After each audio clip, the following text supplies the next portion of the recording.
Salut à toi, c'est Elias et dans cette vidéo, je vais te partager les 5 métriques clients à savoir absolument si tu veux signer plus de clients plus facilement et leur apporter de meilleurs résultats.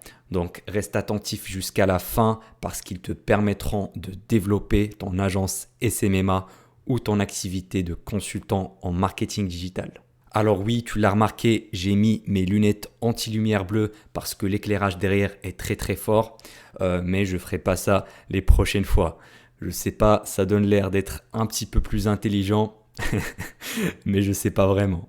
Bref, fermons la parenthèse. Alors, c'est quoi les métriques? Eh bien, c'est tout simplement des nombres qui vont nous indiquer une certaine performance. Donc, tu dois vraiment bien les connaître et les comprendre.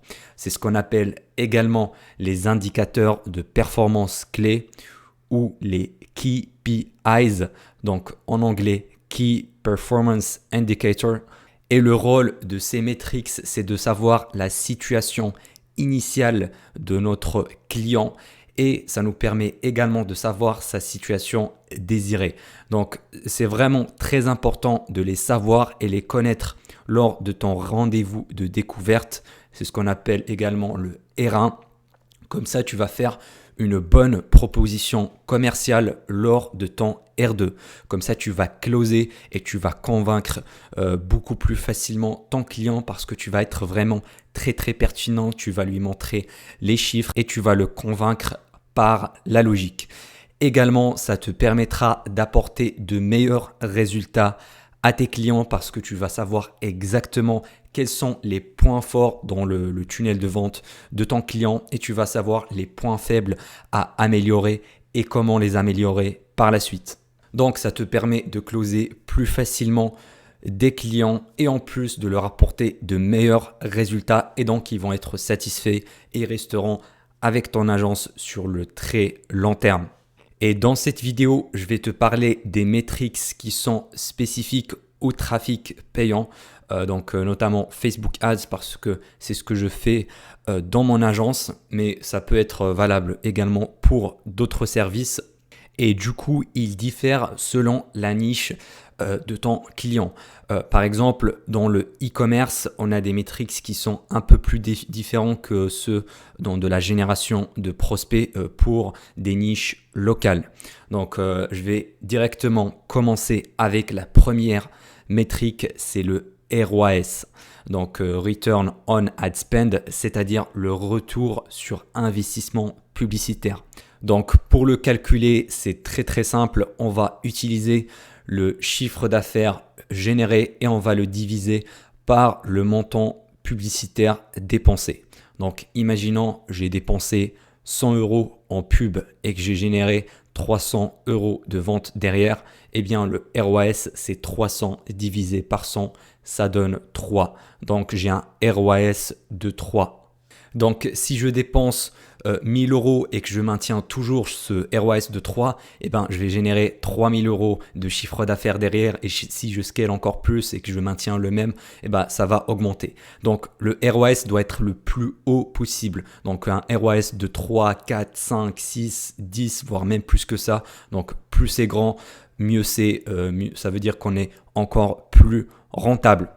Alors, c'est vraiment la métrique la plus importante pour les clients en e-commerce et même en infoproduit. Donc, tous les niches digitales où on peut traquer directement les ventes sur notre dashboard publicitaire. C'est vraiment la métrique reine qu'on va voir toujours en premier pour juger de la qualité de nos publicités ou bien de la situation actuelle de nos clients. Et également, ça nous permettra de fixer des futurs objectifs à atteindre. Je m'explique. Par exemple, tu signes un client e-commerce qui fait déjà de la pub, qui fait déjà des publicités qui sont pas très optimisées et qui a un ROAS de 3, imaginons.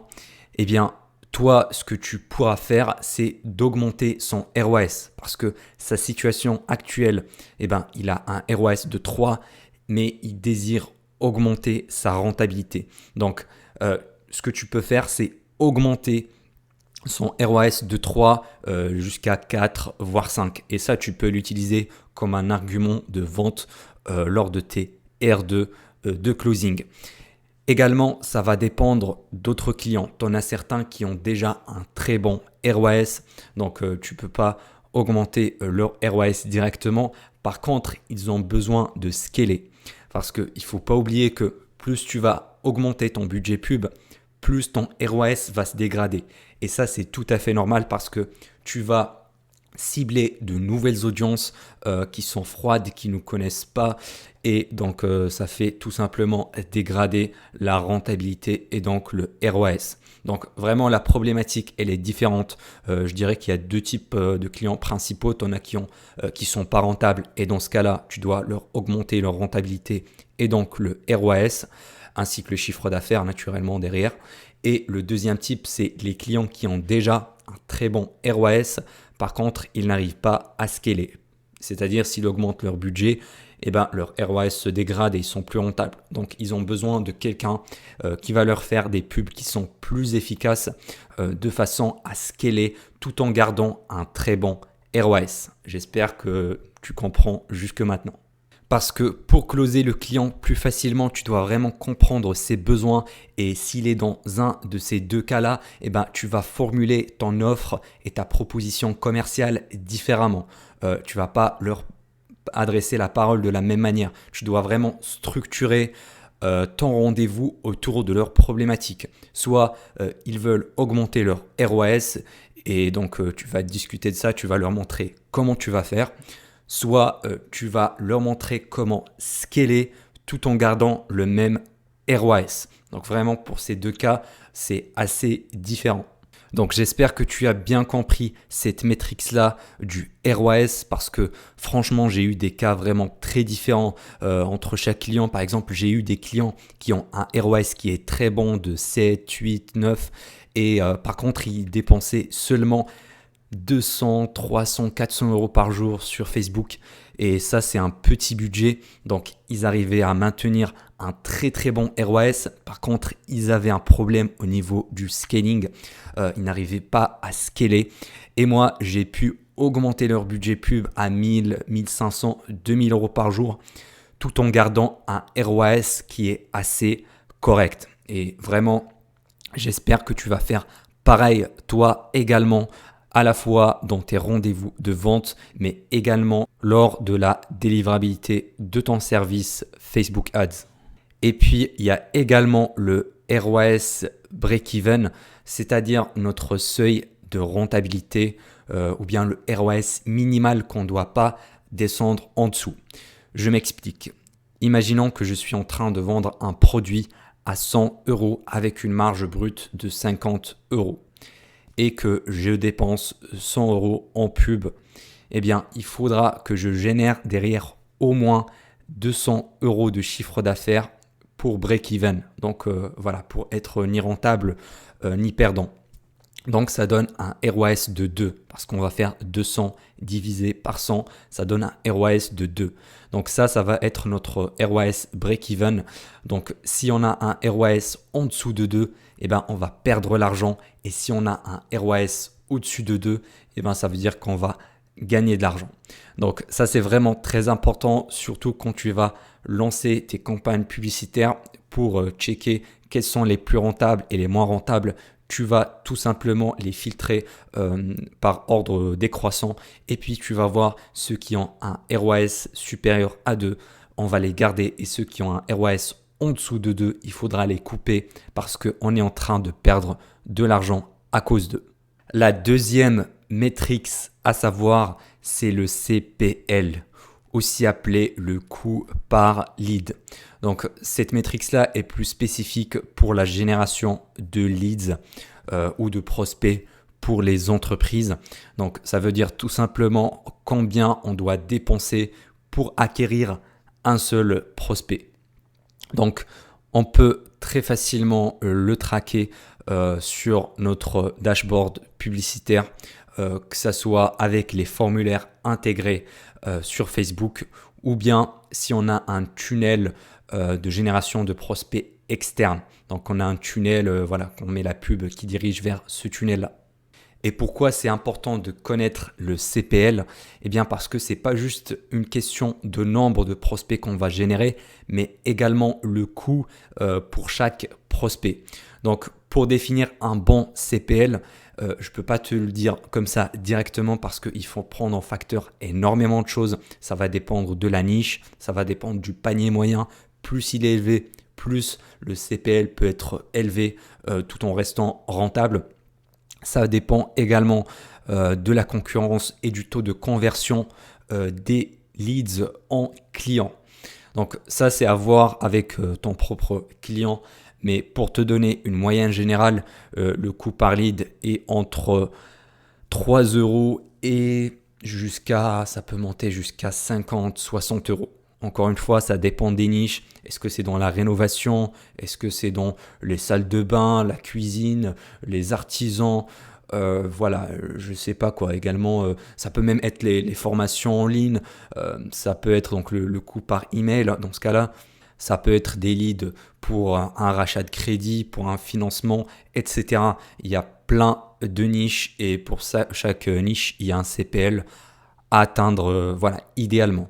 Donc, le coût par prospect, il faut qu'il soit le plus faible possible. Donc, pareil, si tu lances tes pubs et que tu as des CPL qui sont élevés, ben, tu vas couper les pubs avec un CPL trop élevé parce que cette métrique-là, elle doit être la plus faible possible. Donc, plus c'est faible, mieux c'est.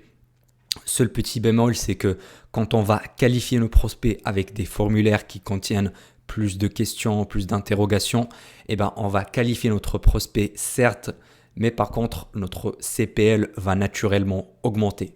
Et du coup, il faudra trouver un juste équilibre entre une qualité de prospect qui est bonne, donc avoir des prospects bien qualifiés qui sont intéressés avec un bon taux de conversion, tout en gardant un coût par prospect qui soit acceptable. Voilà, donc c'est un juste équilibre entre les deux. Encore une fois, ça dépend des clients. Moi, j'ai eu les cas de certains clients qui veulent juste avoir les prospects les moins chers possibles et ils s'en foutaient quasiment de la qualité. Donc, s'ils convertissaient, voilà, ne serait-ce que 5 ou 10%, ils sont déjà heureux. Alors que j'ai eu le cas de certains clients qui voulaient uniquement des prospects hyper qualitatifs, donc qui convertissent au moins à 20, 25%, 30%. Et voilà, pour eux, le coût par prospect était naturellement plus élevé parce qu'ils voulaient avoir de la qualité au lieu de la quantité. Donc encore une fois, il faut écouter les besoins de ton client. Est-ce qu'il veut avoir des prospects pas chers mais pas qualitatifs ou des prospects qui sont plus qualifiés mais qui lui coûteront plus cher? La troisième métrique, c'est le CTR, en anglais Click-Through Rate. Ça veut dire quel est le pourcentage de gens qui regardent la pub et qui cliquent dessus. Si par exemple le CTR est de 1%, eh ben, ça veut dire que sur chaque 100 personnes qui regardent la pub, tu en as une seule qui va cliquer dessus. Donc il faut que ça soit le plus haut possible. Plus c'est élevé, plus on va avoir des visiteurs pas très chers et plus on va augmenter notre rentabilité. Donc un très bon CTR, c'est combien? Eh ben, en général, on considère que c'est un bon CTR si c'est au-delà des 2%. Donc si c'est moins de 2%, on pourra clairement l'améliorer.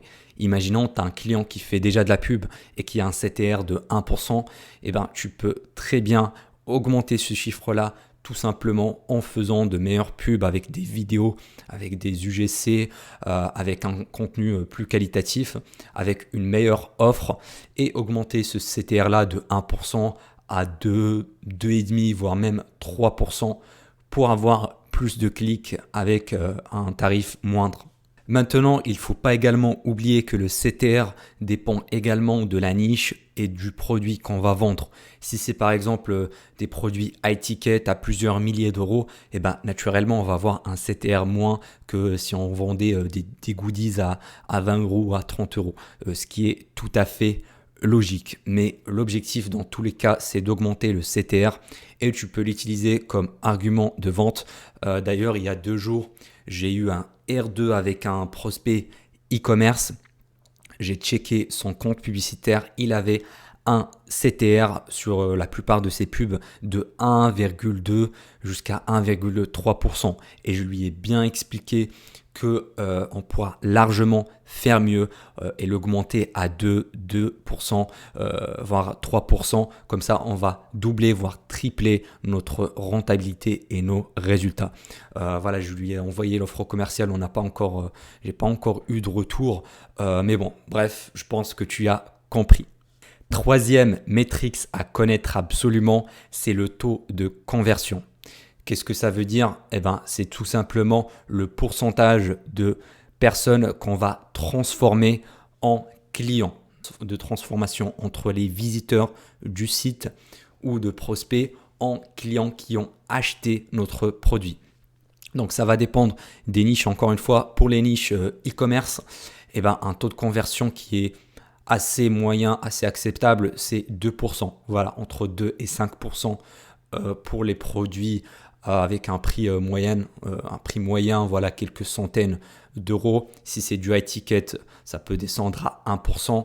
Et pour le taux de conversion de prospects en leads, donc là je parle principalement de la génération de leads, le taux de conversion minimum, vraiment ça doit être 5 à 10%. Vraiment c'est le minimum. Un bon taux, on considère entre 10 et 30%. C'est un très beau taux de conversion. Après, ça dépendra bien sûr des niches. Un artisan qui fait de la rénovation, par exemple, d'une maison complète, c'est normal qu'il va avoir un taux de conversion qui est moins qu'un serrurier qui fait une réparation à 120 euros ou à quelques centaines d'euros. Donc, encore une fois, il faut voir en fonction de son client, du panier moyen et de sa niche pour faire une moyenne. Et donc l'objectif, c'est d'augmenter notre taux de conversion, et ça c'est tout à fait normal parce que sur notre tunnel global, en fait, on va apporter des visiteurs, donc on va ramener des visiteurs sur notre site ou sous forme de leads, et derrière on doit les convertir. Donc si on a un mauvais taux de conversion, on va perdre beaucoup d'argent en pub, et il y a plein de fois où le problème il est pas dans la pub elle est géniale, elle te rapporte énormément de visiteurs pour pas très cher, mais par contre le problème il est au niveau de ton support de conversion. Donc pour augmenter notre conversion pour l'e-commerce, c'est très très simple, il faut retravailler le site et surtout les fiches produits. Il faut améliorer la qualité des visuels, améliorer le texte, mettre en place une structure de copywriting qui est plus impactante, qui va vraiment pousser à l'achat. Par exemple, en parlant des douleurs de notre client potentiel, et puis à la fin rajouter de la preuve sociale avec des bons avis clients qui soient réalistes bien sûr, etc. Pour la génération de prospects, pour augmenter le taux de conversion, c'est très très simple, il faut vraiment travailler avec notre client ou avec son équipe commerciale pour qu'ils augmentent leur taux de closing. Tout simplement en ayant un meilleur script de vente, une meilleure écoute du client, et également en contactant le client plus rapidement. Parce que si un lead, quand on va générer un lead et que on le contacte 1 heure après, il va être plus chaud que si on le contacte 2 ou 3 jours après. Peut-être il va même oublier qu'il avait envoyé un formulaire pour un devis, etc.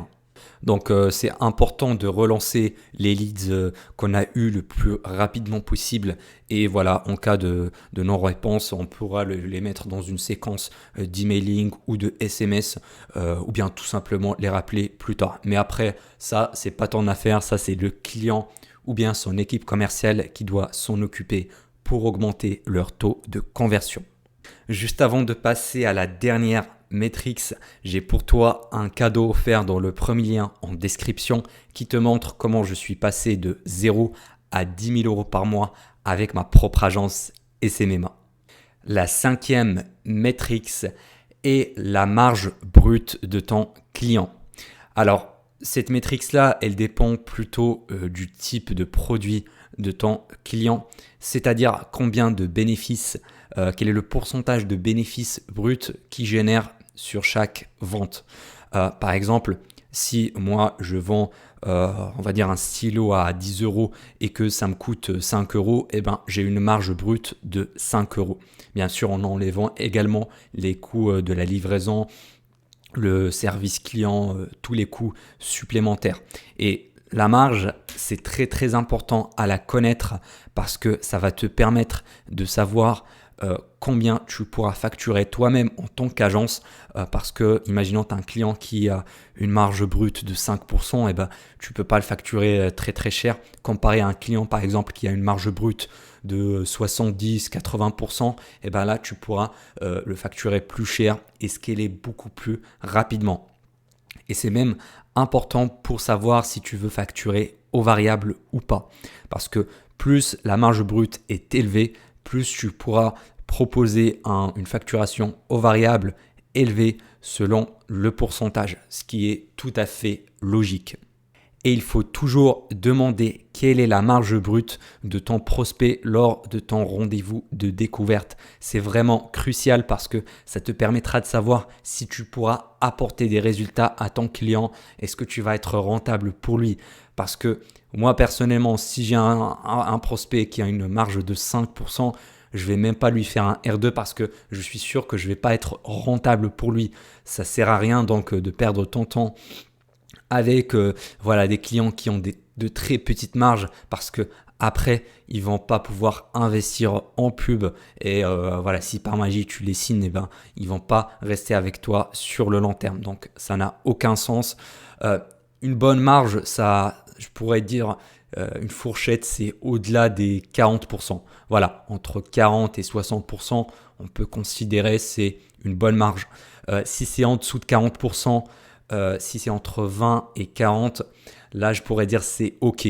Voilà, c'est ok, c'est pas optimal, mais quand même si tu as de l'expérience, si tu as les bonnes stratégies, tu pourras quand même être rentable parce qu'il ne faut pas oublier que le client paye le budget pub, mais il paye également tes honoraires d'agence. Il faut que la somme des deux ne constitue pas plus que la moitié de son bénéfice généré derrière. Ça, c'est vraiment très très important.